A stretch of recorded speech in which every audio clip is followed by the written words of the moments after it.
오늘의 주요 뉴스입니다. 소행성에 우주선을 충돌시켜 궤도를 바꾸는 실험을 위해 발사된 미국 우주선이 지구로부터 1,080만 킬로미터 떨어진 목표 소행성에 정확히 충돌했습니다. 충돌로 인한 소행성의 궤도 변화 여부는 앞으로 수주에 걸친 관측을 통해 확인될 예정입니다. 앞서 두 차례 발사가 연기된 미 나사의 달 탐사선 아르테미스 1호 로켓의 발사가 또 연기됐습니다.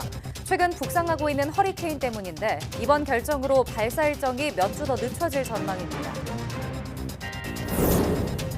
오미크론 변이에도 대응할 수 있도록 개발된 개량 백신에 대한 사전 예약이 시작됐습니다. 이번 사전 예약에 따른 백신 접종과 당일 접종은 다음 달 11일부터 시행됩니다.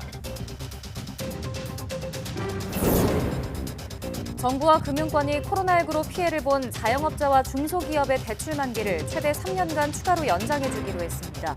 또 상환유예 프로그램을 이용 중인 경우 최대 내년 9월 말까지 상환을 추가로 유예할 수 있도록 하기로 했습니다. 지난 여름 파키스탄 국토의 3분의 1을 침수시키며 나라를 마비시킨 대홍수는 단순한 천재지변이 아니라 기후변화의 결과물이라는 분석이 유력합니다. 또 다른 유사 피해가 예상되는 기후변화의 위기를 전문가로부터 들어봅니다.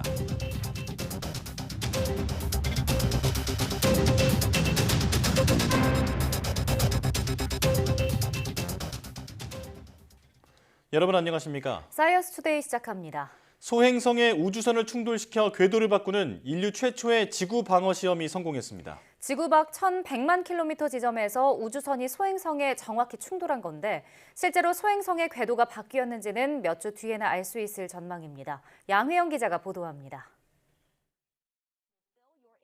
하나의 점으로만 보이던 소행성. 충돌 4분 전 1,500km까지 가까워지자 소행성 디디모스와 위성 디모르포스의 모습이 보입니다. 충돌 3초 전 암석으로 가득한 디모르포스의 표면이 드러났고 이후 신호가 끊어졌습니다. 쌍소행성 궤도 수정 시험, 이른바 다트 미션의 우주선이 우리 시각으로 오늘 오전 8시 14분에 초속 6km의 속도로 소행성 디모르포스에 충돌했습니다. 지난해 11월 발사돼 10개월 동안 무려 1,080만 킬로미터를 날아가 표적에 정확히 부딪히면서 인류 최초의 지구 방어 시험이 성공한 겁니다. Our world's first planetary defense test mission.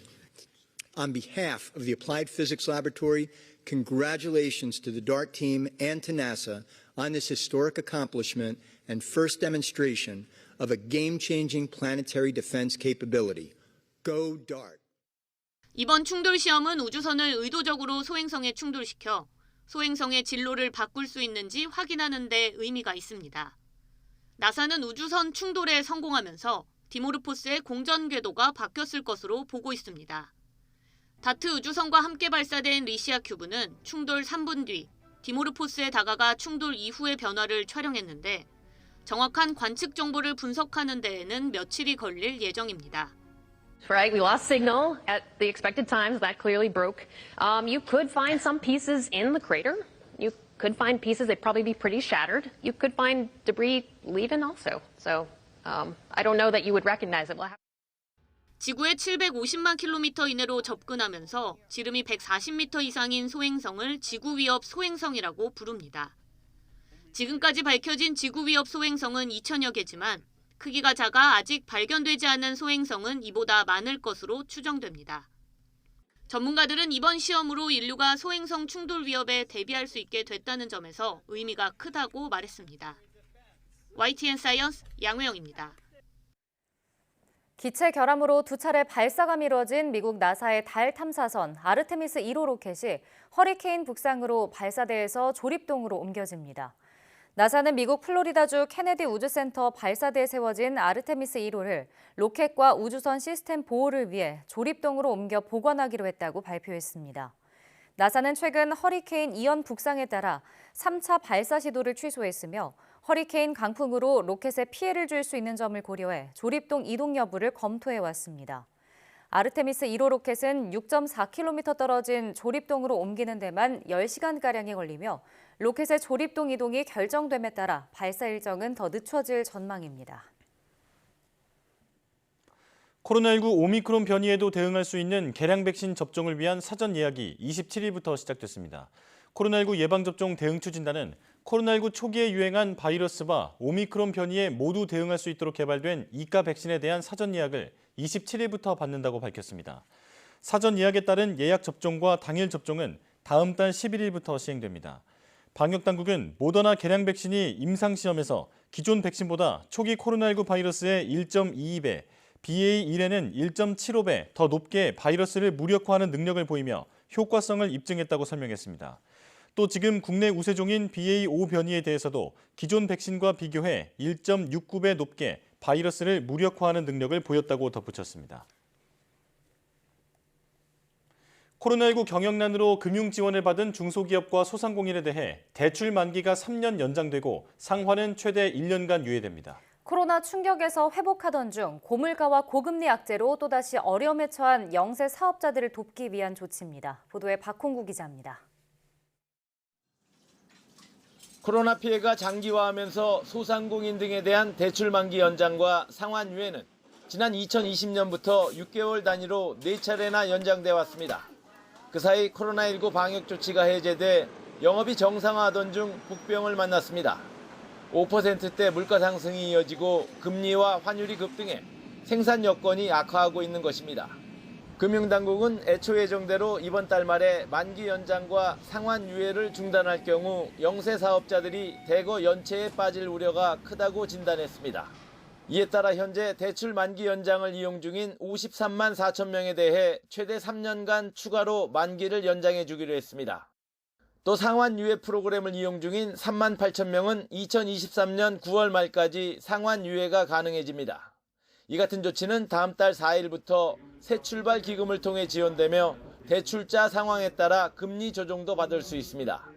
금융당국은 이번 조치는 이전 임시 조치의 단순 연장이 아닌 연착륙에 초점을 맞췄다고 강조했습니다.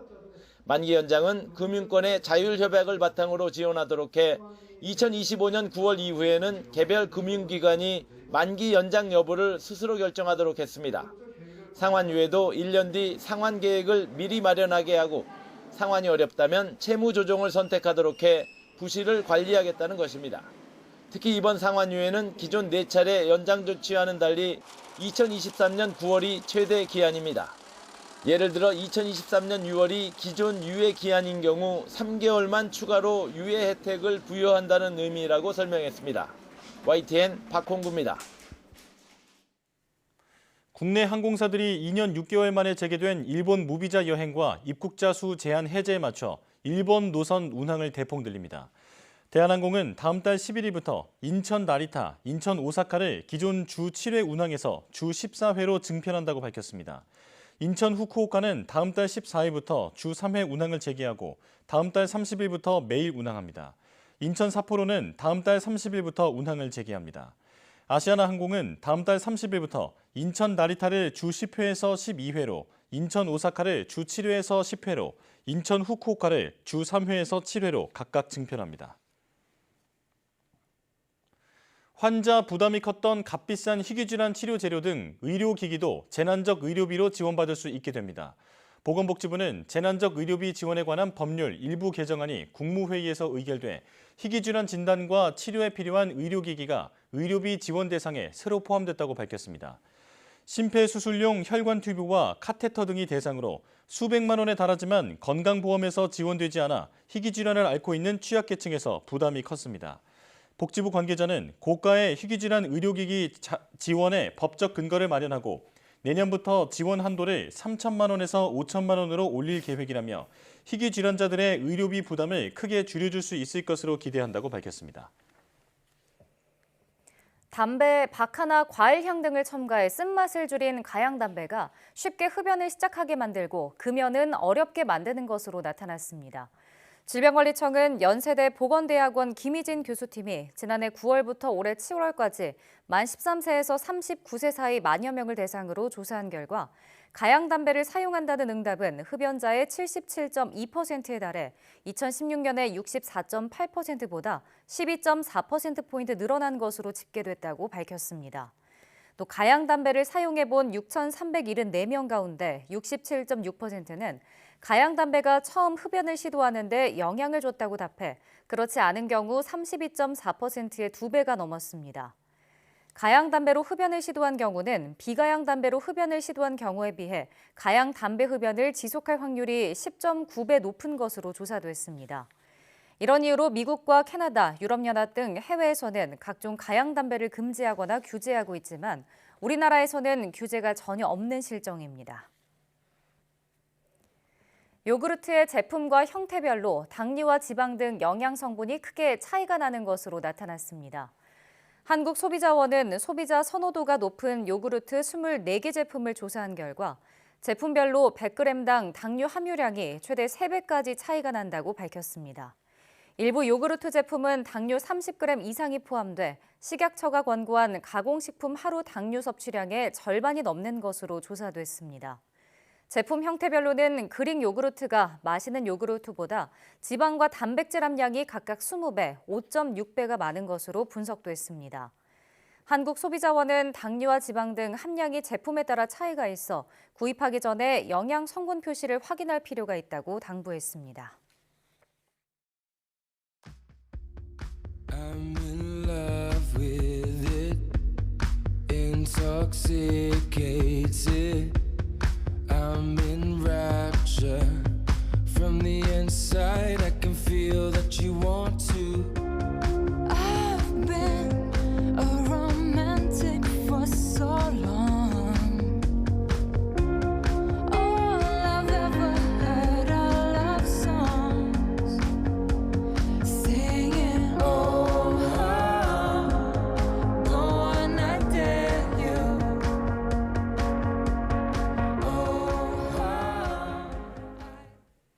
네, 어느새 성큼 다가온 가을 날씨와 싱그러운 해바라기 풍경을 보셨는데요. 하지만 지난 6월부터 이달 초까지만 해도 파키스탄에 폭우로 인해 재앙에 가까운 큰 피해가 발생했죠. 그런데 이번 파키스탄의 홍수가 주목받는 것은 단지 파키스탄에 큰 피해가 났다는 사실을 넘어 기후변화의 큰 흐름 속에서 나왔다는 점이라고 하는데요. 오늘 날씨 학개론에서 자세히 짚어보겠습니다. K웨더 반기성 센터장과 함께합니다. 어서 오십시오. 네, 안녕하세요. 네, 안녕하십니까. 자, 지난 여름에 파키스탄에 대홍수가 발생했는데 도대체 비가 얼마나 많이 왔길래 이렇게 큰 피해가 난 건가요? 파키스탄에서는 이제 6월 하순부터 9월 10일까지 1,500명 이상이 사망을 했고요. 국토의 3분의 1 이상이 잠기는 심각한 대홍수가 발생을 했는데요. 예. 파키스탄이 6월 중순부터 이제 계절성 몬순 우기가 시작되었는데요.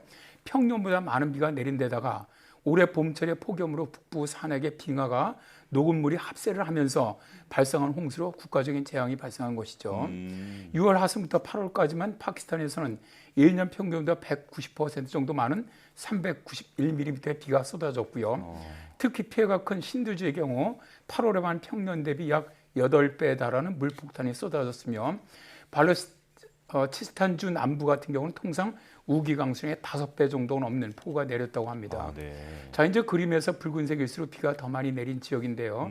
신두지의 한 지역에서 월 평균 강수량이 46mm였는데 1228mm를 내리면서 신기록을 세운 곳도 있다고 하죠. 네. 이처럼 이제 비가 상상을 초월할 정도로 많이 내리자 셰리 레만 파키스탄 기후장관은 BBC와의 인터뷰에서 파키스탄 국토의 3분의 1이 완전히 물에 잠겼다. 국토가 마치 거대한 바다처럼 변했다. 물을 퍼낼 수 있는 마른 땅조차 남아있지 않은 상황이다 라고 말했는데요.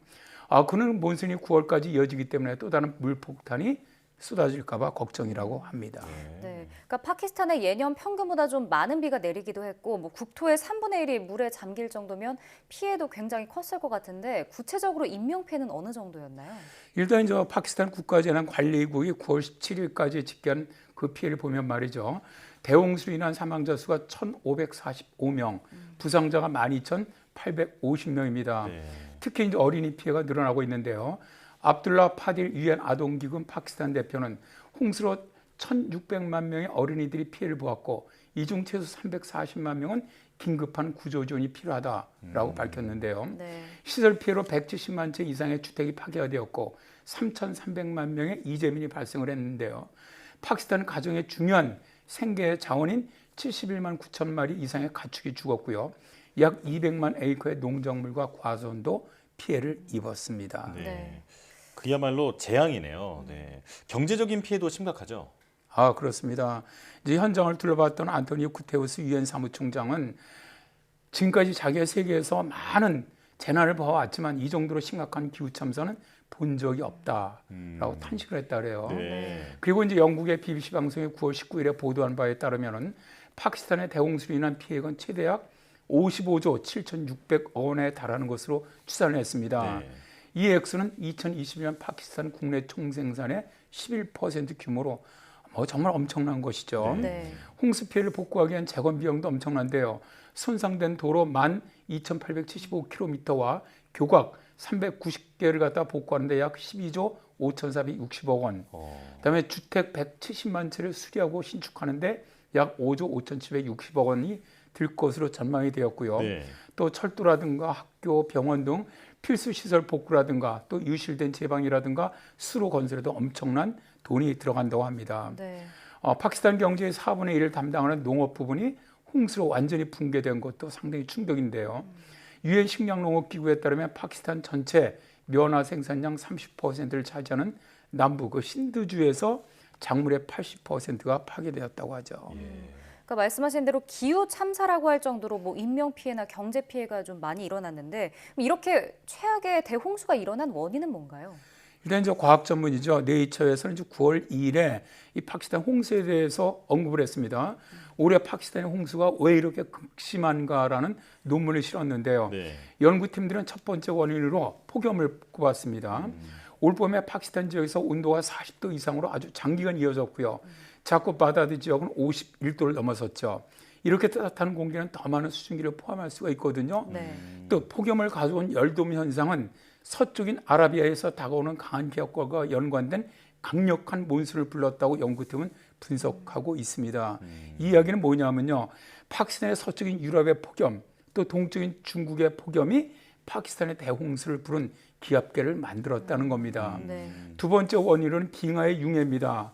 컴셋 대학의 기후과학자 아탈 후세인은 봄철의 극심한 폭염으로 인해서 북부 산악 지역의 빙하가 녹아내리면서 인더스강으로 유입되는 물의 양이 증가했다고 말합니다.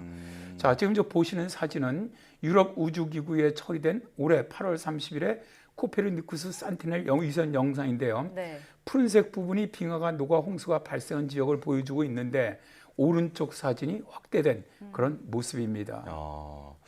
폭염으로 인해서 몬순이 평소보다 훨씬 더 강력해졌고 또 여기다가 빙하가 녹은 물이 인더스강에 유입이 되면서 이제 홍수 피해가 커졌다라는 얘기인데요. 자, 그렇다면 또 다른 원인도 좀 짚어주시죠.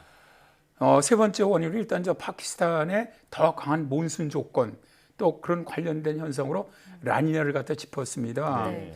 사실 라니냐가 강력한 연결고리는 아니라고 하더라도 강수량을 증가시키는 그런 역할을 했다는 것이죠. 그리고 이제 9월 15일은 세계 기상 기인에 속한 9개국 26명의 과학자가 발표한 보고서가 있는데 여기에 따르면 기후 온난화로 인한 기온 상승이 파키스탄 홍수 피해 규모를 키웠다라고 발표를 했습니다. 네. 이들은 현재처럼 지구 평균 기온이 1.1도 정도 상승하지 않았다고 가정한다면 파키스탄의 평균 강수량이 큰 폭으로 낮아지더라고 주장을 했습니다. 그리고 영국 런던의 그랜섬 연구소의 프리데리케 오토는 파키스탄에 발생한 홍수는 우리가 수년 동안 전망해왔던 기후 예측과 정확히 일치하고 있다. 기온이 올라갈수록 강우량은 더욱더 늘어날 것이다 라고 주장하고 있습니다. 네. 또 몬순을 연구하고 있는 하경자 부산대 대기환경과학과 교수는 온난화의 영향으로 데워진 바다가 수증기를 계속 내뿜는 데다가 공기도 더 많은 수증기를 함유할 수 있고 또 6.75 계절풍을 타고 수증기가 수송되면서 파키스탄 등의 극한 홍수가 발생한 것이다 라고 주장하고 있습니다. 그러니까 결국은 지구 온난화로 인한 기후 상승이 원인이라고 볼 수 있을 것 같은데요. 근데 파키스탄 같은 저개발 국가가 지구 온난화를 가져오는 이 온실가스를 거의 배출하지 않으면서 피해를 보는 그런 불공정한 상황을 겪고 있다고 하죠. 그렇죠. 이렇게 이제 기후 변화로 인한 재난이 발생하게 되면은 이제 지구 온난화에 상대적으로 지금 책임이 적은 나라들이 되게 가난한 나라들이거든요. 네. 네. 이런 나라들의 피해가 커진다는 불공정의 문제가 있죠. 1959년 이후 파키스탄은 지구 전체 이산화탄소 배출량의 약 0.4%밖에 배출 안 했습니다. 그러니까 중국의 16.4%, 미국의 21.5%에서 아주 매우 적은 양의 이산화탄소만 배출했는데도 불구하고 네. 굉장히 큰 재난을 갖다 당하거든요. 예. 그런데 이런 저개발 국가들은 기후 재난을 복구할 자원이 없는 반면에 온실가스를 많이 배출했던 나라들은 재난을 갖다 복구할 재원이 많다는 것이죠. 네. 이에 대해서 이제 파키스탄의 레흐만 장관이 한 언론과 인터뷰에서 지구온난화는 세계에 닥친 존재적 위기고 파키스탄은 대재앙의 현장이 되었다. 하지만 파키스탄은 지구 전체 온실가스 배출량의 1%도 차지하지 않고 있다. 그런데 세계의 탄소 발자국에 거의 기여하지 않은 국가들에 대한 보상이 거의 없다라고 불만을 토로했습니다. 또 선진국들이 기후변화에 영향을 미친 부분이 크다라고 말하면서 파키스탄에 배상금을 지급할 것을 촉구하기도 했는데요. 파키스탄은 우선 대홍수에서 살아남기 위해서는 선진국들의 지원이 필요하다라는 호소를 하기도 했습니다. 이번에 파키스탄에 참혹한 대홍수 현장을 들러본 안토니오 구테우스 유엔 사무총장은 오늘은 파키스탄이지만 내일은 당신의 나라일 수 있다라고 말하면서 세계 각국에 강력하게 도움을 요청을 했습니다. 네. 정작 온실가스를 많이 배출하지 않은 저개발 국가가 기후변화로 인한 피해는 더 크게 입는 역설적인 상황인데요. 전 지구적인 협력과 대비가 꼭 필요해 보입니다. 자, 날씨잡기론 KB웨더 반기성 센터장과 함께했습니다. 고맙습니다. 고맙습니다. 네, 감사합니다.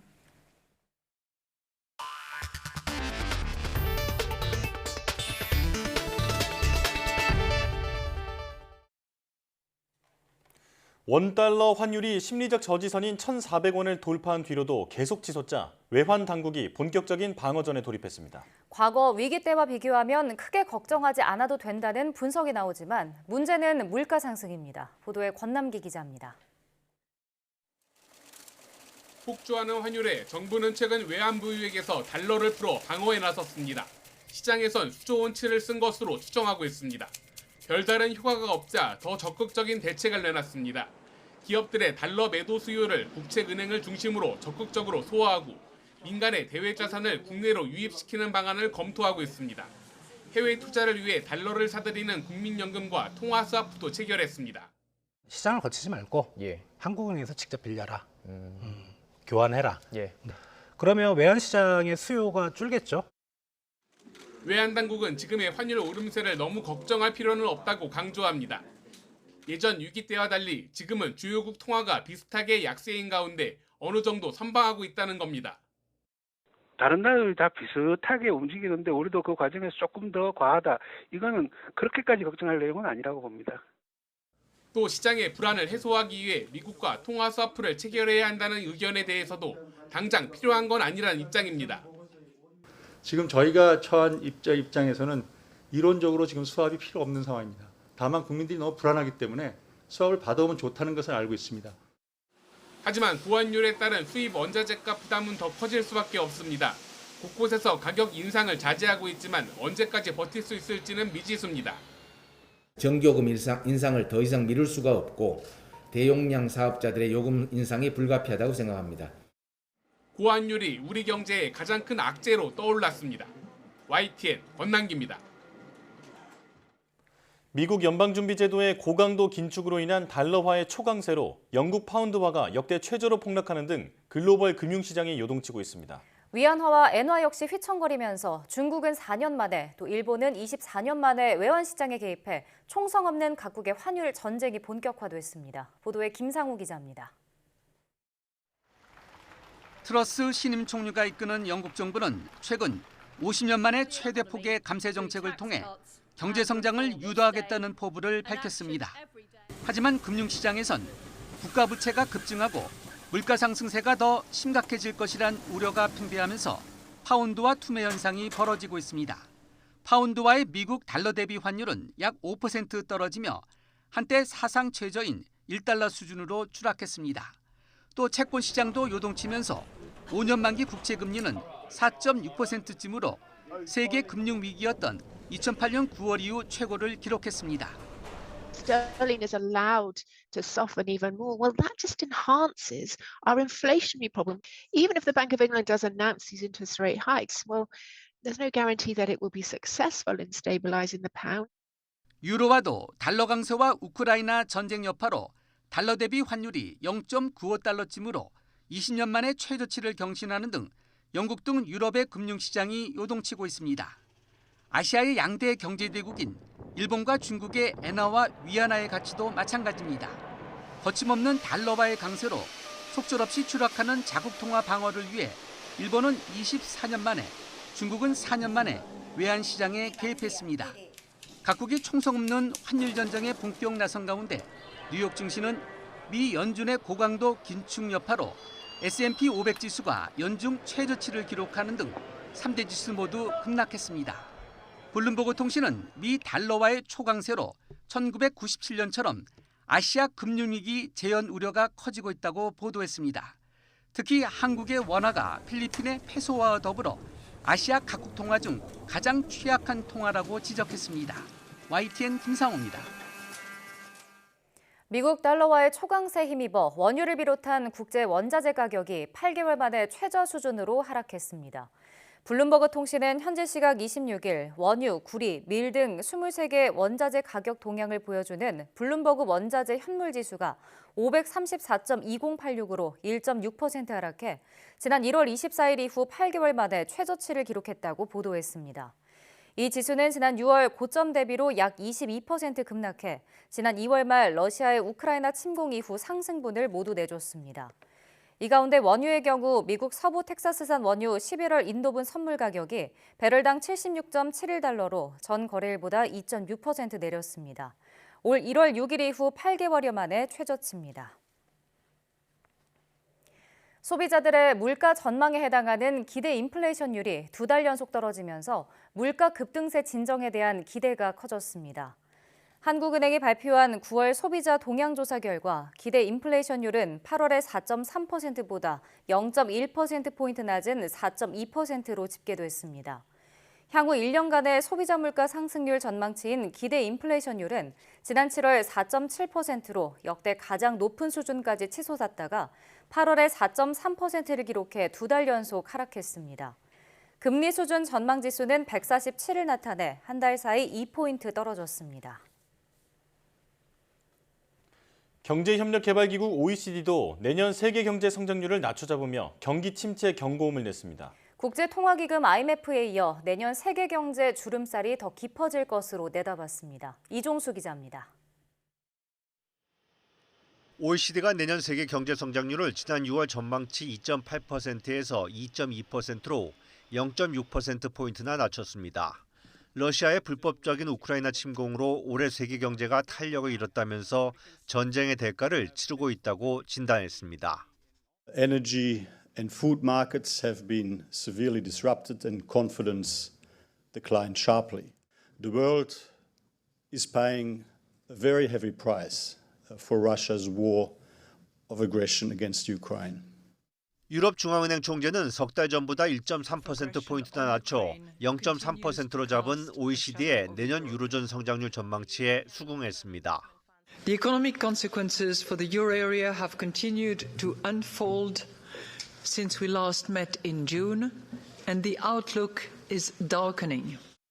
OECD는 특히 유럽연합 경제를 이끄는 독일의 내년 경제 성장률 전망치를 러시아의 천연가스 공급 감축 등의 영향으로 마이너스 0.7%로 대폭 낮췄습니다. 주요 두 개 나라 미국과 중국의 내년 경제 성장률은 각각 0.7%포인트, 0.2%포인트 낮춰 0.5%, 4.7%를 기록할 것으로 예상했습니다. 전 세계 물가는 내년에도 오르겠지만 공급망 병목 현상 완화 등에 힘입어 올해보다 속도가 느려질 것으로 전망했습니다. 앞서 국제통화기금 IMF도 우크라전과 주요국 통화 긴축으로 지난 7월에 내년 세계 경제 성장률 전망치를 3.6%에서 2.9%로 대폭 하향하며 경기 회복이 지연될 것으로 예상했습니다. YTN 이종수입니다. 정부가 예산 760억 원을 들여 만든 초대형 방제선 엔담호가 장비 불량을 숨긴 채 취향식까지 했다는 보도 전해드렸는데요. 추가로 확인한 결과 이 불량 장비는 해양경찰청이 주관한 작동검사에서 모두 합격 판정을 받았다고 합니다. 사전에 장비 이상을 걸러내지 못한 건데 해명은 더 황당했습니다. 강민경 기자의 단독 보도입니다. 초대형 방제선인 엔담호의 필수 장치인 오일펜스의 문제점이 처음 발견된 건 지난 5월 말. 해양환경공단은 취향식을 앞두고 진행한 시운전에서 기름 확산을 막는 장치인 오일펜스가 물에 뜨지 않는다는 걸 확인했습니다. 수리를 시도했지만 정상 작동이 어렵다는 결론을 내렸고 제조사 측에 새 오일펜스를 만들어달라고 요청했습니다. 그런데 YTN 취재 결과 문제가 있는 오일 펜스는 시운전 훨씬 전인 재작년과 지난해 해양경찰청이 주관한 성능시험과 건조사가 주관한 장비 작동 검사를 모두 통과했던 걸로 드러났습니다. 당시 검정 성적서입니다. 재질검사와 보건성은 물론 가장 문제가 됐던 부유시험까지 모두 우수한 점수로 합격 판정을 받았습니다. 해양경찰청이 수리가 안 될 정도로 불량인 필수 장비를 제대로 걸러내지 못한 채 합격 처리한 겁니다. 석연치 않은 합격 판정 과정에 대한 해양환경공단의 답변은 더 황당합니다. 성능시험과 작동검사는 원래 통제 환경인 도크 안에서 이루어져서 조류가 세고 파도가 거친 실제 바다에서는 다른 결과가 나올 수 있다는 겁니다. 애초에 엔다모는 태양기름 유출 때와 같은 악천후에도 방제 작업을 수행하기 위해 만들어진 만큼 앞뒤가 안 맞는 답변입니다. 2022년 국내 최초 대형 방제선 엔담호의 등장으로 기상 악화 시에도 효과적으로 대응할 수 있게 되었습니다. 오일 펜스로 해상 유출류를 가두고 유해수기로 수면에 떠있는 기름을 회수합니다. 악천후는커녕 시운전에 나갈 정도의 바다에서 큰 문제점이 발견된 만큼 출항 전에 검사를 더 꼼꼼히 했어야 한다는 지적이 나옵니다.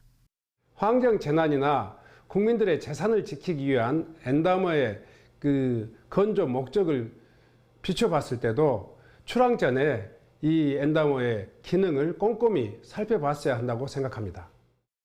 해양환경공단은 여전히 기름을 가두는 오일 펜스는 엔다모의 여러 부속 장비 가운데 하나일 뿐이고 보수 작업이 진행되고 있어 문제가 없다는 입장을 고수하고 있습니다. YTN 강민경입니다. 벤츠의 최고급 신형 모델인 S클래스 차량에서 시동 꺼짐 현상이 잇따른다는 소식 저희 YTN이 전해드렸는데요. 이번에는 고속도로 한복판에서 시동이 꺼지는 일이 벌어졌습니다. 당장 큰 사고가 일어나도 이상할 게 없는 아찔한 상황이 반복되지만 관계기관의 결함 조사는 결론이 날 기미가 보이지 않습니다. 보도에 김혜린 기자입니다. 시속 98km로 고속도로를 달리던 벤츠 최신 모델 S580 차량. 도로 한복판에서 갑작스레 속력이 떨어집니다. 금세 따라붙은 뒷차를 피해 차선을 바꿔보지만 옆 차선에선 25톤 트럭이 달려오는 상황. 들이받칠 뻔한 아찔한 순간에 트럭이 가까스로 방향을 틀면서 참사를 피했습니다.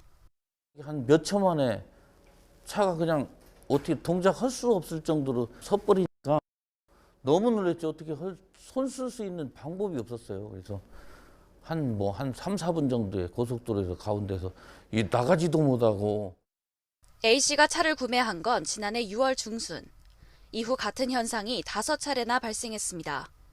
이번엔 죽을 수도 있었다는 생각에 정신과 진료를 받을 정도로 고통에 시달렸지만 벤츠 측과 판매사 측은 서로 책임을 떠넘기기만 했습니다. 벤츠 코리아에서는 차량 판매한 데다 밀고 중대기업이니까 벤츠 코리아에서 책임지는 거 아니냐고 5천만 원을 감가상각비로 저한테 요구를 했어요. 그래서 장기간으로 가면 고객이 손해다 이런 식으로 계속 회유하고. 잇따르는 벤츠 S580의 시동 꺼진 문제는 48V 배터리 관련 결함으로 추정됩니다. 벤츠 측이 지난해 같은 배터리를 사용하는 다른 모델에 대해 무상 수리를 진행하기도 했습니다. 하지만 관계기관인 국토교통부는 1년 3개월이 넘도록 결함 조사를 진행 중입니다. 국토부 조사 대상은 CLS 등 비슷한 문제가 발생한 하위 모델인데 벤츠 측에선 최고급 모델인 S580에서 나타나는 문제와는 별개라며 선을 긋고 있습니다.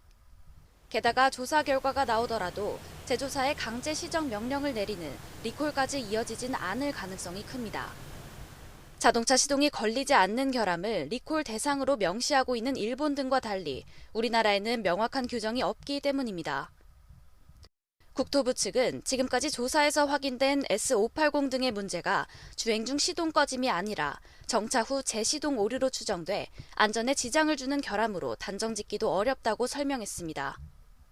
고속도로에서 3분간 정차되어 있다고 하는 것은 엄청난 후방 충돌 위험에 시달리는 거기 때문에 당연히 안전에 엄청난 위험을 받은 거고 리콜 대상으로 보아야 합니다. 국토부 조사는 최근에야 예비조사가 끝나고 본조사가 시작돼 결과는 내년 이후에야 나올 예정. 리콜 여부가 결정나려면 이후 심의위원회 등도 거쳐야 하는 만큼 차주들의 불안한 주행은 한동안 계속될 수밖에 없을 거로 보입니다. YTN 김혜린입니다.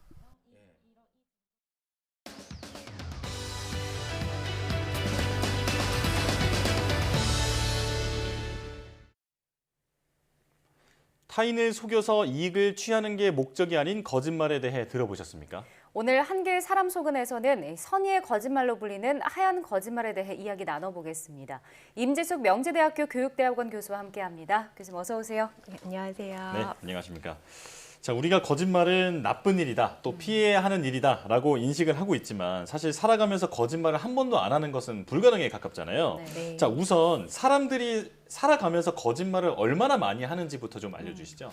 네, 미국의 서던 캘리포니아 대학의 심리학자인 제리 제리슨 교수의 연구 결과에 의하면 인간은 아주 사소하고 의례적인 말까지 포함하면 하루 평균 200회, 즉 8분에 한 번씩 거짓말을 한다고 합니다. 네. 그러나 이와는 달리 네덜란드 암스테르담 대학의 연구진이 조사한 바에 따르면 대부분 하루 2번 정도 거짓말을 한다는 연구 결과도 있습니다. 거짓말의 횟수에 대해서는 이렇게 큰 차이를 보이지만 결과적으로 인간은 기본적으로 매일 거짓말을 하는 존재임은 공통으로 전제하고 있는 것이죠.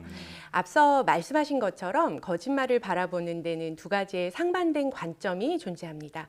우선 사전적 정의를 보면 사실이 아닌 것을 사실인 것처럼 꾸며대어 말을 하는 것을 거짓말이라고 보기 때문에 기만적이고 처벌받아야 마땅한 것이라고 보는 관점이 있죠. 그러나 암묵적으로 소위 하얀 거짓말이라고 불리는 선의의 거짓말이라는 통념 또한 존재합니다. 네. 오늘은 특히 하얀 거짓말에 대해 자세히 알아보려고 합니다. 네, 저희가 생각보다 거짓말을 좀 많이 한다는 그런 생각이 들었거든요. 근데 저희가 하얀 거짓말, 그러니까 선의의 거짓말 뭐 알고는 있지만 구체적으로 다시 한번 좀 설명을 해주시죠. 네, 하얀 거짓말은 남에게 해를 끼치지 않고 거짓말인 것을 알아도 기분이 나쁘지 않은 그런 거짓말입니다. 옥스퍼드 영어사전에 등장하는 흰색은 악이나 악한 의도로부터 자유로운, 도움이 되는, 순결한, 해롭지 않은, 도덕적인이라는 의미를 지니고 우리나라에서도 항일운동 당시에 흰색 옷을 지조와 절개의 상징으로 사용하기도 했습니다. 네. 그래서 얼핏 하얀색과 거짓말은 함께 존재하기 어려운 모순된 조합으로 느껴질 수도 있습니다만 사회생활을 하려면 혹은 대인관계를 위해서 하얀 거짓말은 우리 일상 속에서 쉽게 하게 됩니다. 생활 속에서 쉽게 하는 그 하얀 거짓말의 대표적인 예가 어떤 게 있을까요? 예, 예를 들면 출근해서 헤어스타일을 바꾸고 온 직장 상사를 마주쳤는데 직장 상사가 나 머리 했는데 어때? 라고 물으면 뭐라고 대답해야 할까요? 네, 상사의 헤어스타일이 내 취향에는 맞지 않더라도 대부분 잘 어울리세요, 산뜻해 보이세요와 같은 긍정적인 피드백을 드리게 되죠. 네. 또 친구를 만났는데 친구가 새 옷을 입고 나와서 어떤지 묻습니다. 이때도 우리는 그다지 훌륭해 보이지 않더라도 좋다, 괜찮다, 잘 어울린다 등 대체로 좋은 답변을 해주려 하는 경우가 많습니다. 네. 이러한 예들은 우리는 굳이 거짓말한다고 표현하기보다는 사회생활 잘한다, 눈치가 빠르다 이렇게 이야기하고 대인관계를 잘한다고 설명합니다. 네. 즉 하얀 거짓말은 상대에 대한 배려를 포함하고 처세술 정도로 여기기도 하는 거죠. 네. 그러니까 예시를 들어주시니까 저희가 일상생활에서 굉장히 많이 사용하는 표현들이 좀 많은 것 같아요. 실제로 이 하얀 거짓말이 어떤 영향을 주게 되나요? 네, 효과가 없는 가짜 약이나 치료법을 믿고 환자가 실제로 호전되는 플라시보 효과, 레미데라블에서 촛대를 훔친 장발장을 위해 거짓말을 하는 신부님이나 오헬리의 소설 마지막 잎새의 화가 할아버지처럼 하얀 거짓말을 통해 상황을 좋은 쪽으로 변화시키는 경우들도 실제합니다. 자, 하얀 거짓말이 상대에게는 뭐 별 해를 끼치지 않고 또 오히려 좋은 결과를 가져올 수도 있다라고 말씀해 주셨는데 네. 그래도 거짓말이다 보니까 이제 마구 남용해서는 좋지는 않을 것 같아요. 이것도 좀 주의할 점이 있겠죠? 네, 맞습니다. 네, 하얀 거짓말의 경우 더 주의가 필요합니다. 영국 런던 대학 심리학과 텔리 샤롯 교수팀의 연구를 살펴보면 자신에게 득이 되고 실험 파트너에겐 손해일 때보다 두 사람 모두에게 득이 될 때는 거짓말 거짓말을 하는 폭이 훨씬 더 크다는 것을 발견했습니다. 서로 득이 된다고 믿는 거짓말은 나쁘지 않다고 여기는 심리가 강화되기 때문인데요. 네. 설사 하얀 거짓말이라도 관계 속에서 진정성은 떨어질 수밖에 없고 이는 깊이 있는 소통을 어렵게 만듭니다. 예, 좀 전에 예에서 출근해서 헤어스타일을 바꾸고 온 직장 상사를 마주쳤을 때 나 머리 했는데 어때? 라는 질문에 거짓말을 하게 되는 건 사실 이분법적인 사고이기 때문이기가 쉽습니다. 실제로 내 마음에도 들고 잘 어울리신다면 대답하는데 아무 문제가 없겠지만 그렇지 않다면 이분법적으로 무조건적인 좋다는 표현이나 내 마음에 안 든다고 별로다라고 말하는 팩트 폭격은 둘 다 좋은 해법이 되기 어렵습니다. 네. 예, 동그라미 X로 나누기보다 상대방의 변화에 관심을 기울이며 헤어스타일 바꾸시니까 기분 좋아 보이세요. 하고 싶었던 스타일이세요. 이렇게 대화를 이어나가며 확장하는 방식이 장기적으로는 훨씬 더 풍부하고 진솔성을 가진 의사소통의 방식이 될 겁니다. 네. 자, 거짓말이긴 하지만 그래도 어느 정도 순기능이 있는 이 하얀 거짓말에 대해서 좀 살펴봤고요. 근데 저희가 새빨간 거짓말이다라는 표현도 하잖아요. 이렇게 네. 다른 색깔의 거짓말도 있나요? 네, 굉장히 다양한 거짓말 색깔이 있는데요. 네. 새빨간 거짓말은 뻔히 드러날 만큼 터무니없는 거짓말을 의미하는데요. 이러한 거짓말을 왜 새빨갛다고 표현하는지에 대해서는 몇 가지 설이 있습니다. 네. 일본어로 새빨갛다는 명백하다, 분명하다, 명확하다의 의미로 쓰이고요. 중국에서도 노자는 아이의 마음을 적자지심, 순자는 숨김없는 그대로의 마음을 적심이라고 표현했습니다. 즉 순수와 무를 의미하는 것을 빨강이라는 색으로 나타내서 다 알아볼 수 있는 거짓말을 새빨간 거짓말이라고 부르게 되었다는 설명이죠. 그 외에도 사랑에 빠진 연인들 사이에서 어울리는 오늘 더 예뻐 보인다, 멋져 보인다 이러한 말은 핑크빛 거짓말이라고 칭하고요. 주사 맞기 싫어서 아픈데도 안 아프다고 말하거나 자기 전에 귀찮은 마음에 닿지 않은 일을 닦았다고 말하는 귀여운 아이들의 거짓말을 옐로우 라이, 노란 거짓말이라고 이야기합니다. 아, 그렇군요. 이 거짓말 앞에 색깔이 붙는다라는 것의 그 유래를 좀 설명해 주셨는데 무척 재미있는 내용입니다. 저 혹시 또 다른 색깔도 있을까요? 네, 핑크나 노랑처럼 사랑스러운 색에 비유되는 거짓말들도 있고 무게감 있는 거짓말 또한 색으로 표현되기도 합니다. 경찰들이 동료 경찰의 잘못을 감추기 위해서 거짓말하는 사건들이 미국에서 사회적 이슈로 떠오르면서 경찰의 제복 색상인 파란색에서 비롯되었다고 알려진 파란 거짓말은 집단의 이익을 지키거나 내 집단 구성원을 보호하기 위한 거짓말을 의미합니다. 회사 동료의 실수로 협력사에 피해를 주게 되었을 때 동료를 보호하기 위해 진실을 감추기 위한 거짓말을 하는 경우가 그 예가 될 수 있습니다. 또 죄를 은폐하려는 의도로 하는 나쁜 거짓말로 우리가 전형적으로 가장 안 좋게 생각하는 거짓말은 하얀 거짓말과 대비하여 블랙 라이, 즉 새까만 거짓말이라고 부릅니다. 네. 근데 사실 거짓말이라는 게 기본적으로 상대를 속이기 위한 거잖아요. 저희가 거짓말을 좀 미리 이렇게 판별해 볼 수 있는 방법이 있을까요? 네, 있습니다. 거짓말을 하면 코가 늘어나는 피노키오 이야기는 다들 아실 겁니다. 네. 얼마 전 인기리에 방영되었던 이상한 변호사 우영우에서도 등장했는데요. 피노키오뿐만 아니라 실제 사람도 거짓말을 하면 코에 일정한 반응이 오게 됩니다. 이를 피노키오 효과라고 해요. 거짓말을 하면 기본적으로 들키지 않을까 조마조마한 마음에 긴장하게 되고 불안감 또한 느끼게 되는데요. 몸과 마음은 연결되어 있어서 이러한 심리적 변화는 카테코라민이라는 호르몬을 분비시켜서 코 속의 조직이 팽창하도록 하고 혈압 또한 높아져서 코끝 신경 조직이 가렵게 되는 현상이 나타납니다. 그래서 거짓말을 하게 되면 자꾸 코를 만지게 되고요. 실제로 빌 클린턴 전 미국 대통령이 르인스키 스캔들 당시 성추문과 관련해 연방 대배심에서 증언할 때 분당 평균 26번이나 코를 만졌다는 기록도 있습니다. 저도 잘 생각해 보니까 뭔가 마음에 없는 얘기를 할 때 코를 자꾸 만졌던 그런 기억이 있는데 과학적인 근거가 있었던 거군요. 네. 자, 그런가 하면 거짓말은 하면 할수록 는다라는 말도 있던데 이것도 사실인가요? 네, 연구 결과를 보면 거짓말은 하면 할수록 는다는 말은 참입니다.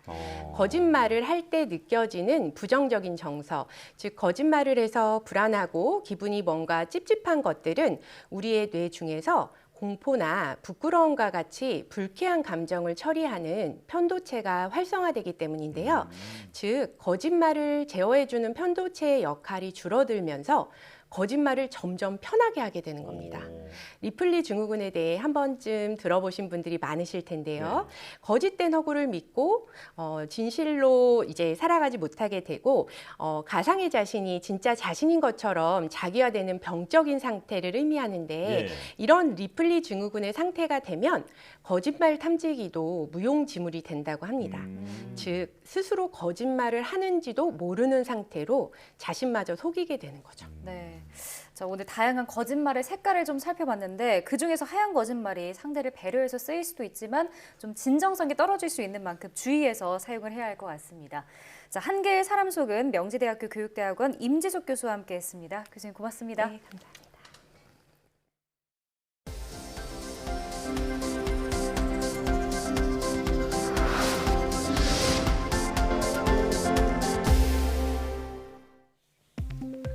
두세 잔 정도의 술이라도 일주일에 5번 이상 마시면 위암 발병 위험이 1.5배 가까이 높아진다는 연구 결과가 나왔습니다. 서울대 의대 강대희 교수팀은 중장년층 12만 명을 대상으로 8.6년에 걸쳐 추적 관찰한 결과 특히 남성의 경우 하루 알코올 섭취량이 40g 미만이어도 일주일에 5회 이상 음주하는 경우 위암 발생 위험이 46% 높았다고 밝혔습니다. 알코올 40g은 소주와 맥주의 경우 각각의 잔으로 적게는 2-3잔, 많게는 4잔 정도에 해당하는 양입니다. 연구팀은 반복적이고 만성적인 알코올 노출이 위 점막 세포의 DNA를 영구적으로 손상하고 알코올 대사 산물이 DNA의 복구 과정을 억제해 위암 발생 위험을 높일 것으로 내다봤습니다. 연구팀은 술을 마시면 반드시 다음날 금주해 알코올이 분해된 시간을 주는 게 중요하다고 말했습니다. 국내 연구진이 손상된 DNA가 복구될 때 핵심 역할을 하는 단백질을 찾아내고 이들의 작용 과정까지 규명했습니다. 기초과학연구원 IBS 연구팀은 DNA의 손상이 일어나면 세포 속에서 색소 건피증 단백질과 복제 단백질이 상호작용해 손상된 DNA를 두 가닥으로 벌려 유지한다고 밝혔습니다. 그런 뒤 벌어진 DNA의 복구 단백질을 결집하도록 만들어 손상 부위가 절개되도록 유도하고 정상적인 DNA가 새롭게 합성될 수 있도록 한다고 설명했습니다. 연구팀은 손상 DNA의 복구 과정은 암 치료에서도 중요한 역할을 한다며 이번 연구 결과가 암 치료 효과를 개선하는 연구에 도움이 될 것이라고 말했습니다. 생쥐의 뇌 속에 칩을 심고 원격 조종으로 약물을 주입할 수 있는 기술이 개발됐습니다. 고려대 의대 조일주 교수팀은 약물 투여량을 정밀 조절할 수 있는 펌프와 뇌 신호 측정 전극이 달린 무선 브레인 칩을 개발해 스마트폰 조작으로 뇌에 약물을 주입하고 뇌 신호를 실시간 기록하는 데 성공했다고 밝혔습니다. 연구팀은 공복 상태의 생쥐 2마리에 칩을 이식하고 이 가운데 1마리에게 식욕 억제 약물을 투입한 결과 나머지 생쥐가 먹이를 독차지했다고 설명했습니다.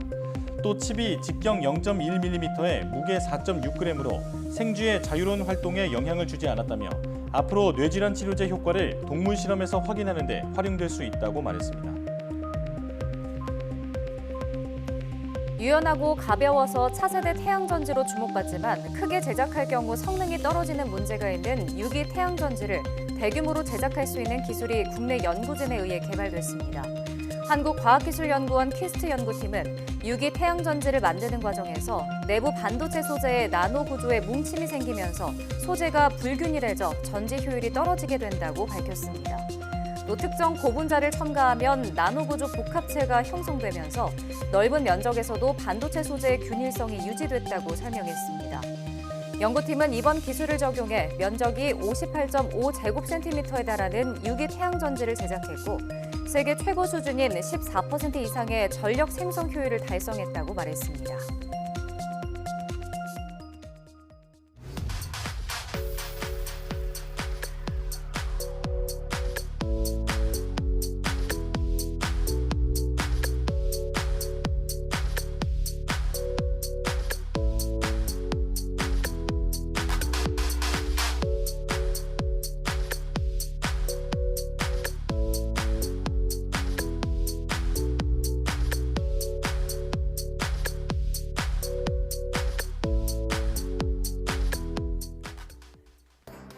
우주선이 지구 밖 1,100만 킬로미터를 날아가 시속 2만 2천 킬로미터의 속도로 소행성에 정확히 충돌하는 놀라운 실험이 성공했습니다.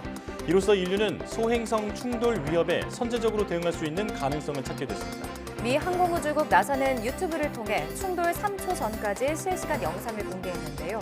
우주 탐사 역사의 한을 긁은 놀라운 순간은 나사 홈페이지와 유튜브 채널에서 다시 볼 수 있습니다. 사이언스 투데이 마칩니다. 함께해 주신 여러분 고맙습니다.